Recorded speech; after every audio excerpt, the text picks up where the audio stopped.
ত্রিভুজের ভিতরের চারপাশের সমষ্টি অর্থাৎ অন্তঃস্থ চার কোণের সমষ্টি।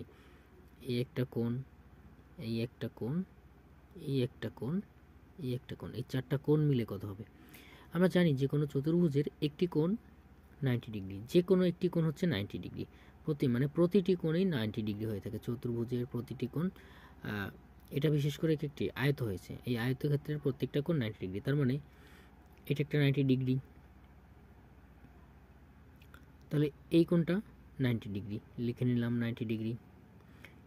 এই কোণটাও 90 ডিগ্রি, কারণ কি চতুর্ভুজের বিপরীত কোণ দ্বয় পরস্পর সমান হয়ে থাকে। ঠিক আছে, তারপরে হচ্ছে কি এই কোণটি, এটাও 90 ডিগ্রি, কারণ কি দেখাই যাচ্ছে এটা একটা সমকোণ 90 ডিগ্রি, আবার এটা 90 ডিগ্রি। ঠিক আছে, তাহলে সবগুলো 90 ডিগ্রি মিলে হলো কত? 180, 180 মানে 360, 360 ডিগ্রি, মানে 4 সমকোণ। কত সমকোণ? 4টা সমকোণ। তাহলে এভাবে আমরা 4 দিয়ে যদি ভাগ করি 360কে, তা সেক্ষেত্রেও আমরা কিন্তু 90 পাবো। 4 নং 36, 0, 360। ঠিক আছে, তাহলে দেখা গেল কি চতুর্ভুজের চার কোণের সমষ্টি সমান সমান কত? একটা সমষ্টি কত? 360 ডিগ্রি। কত ডিগ্রি?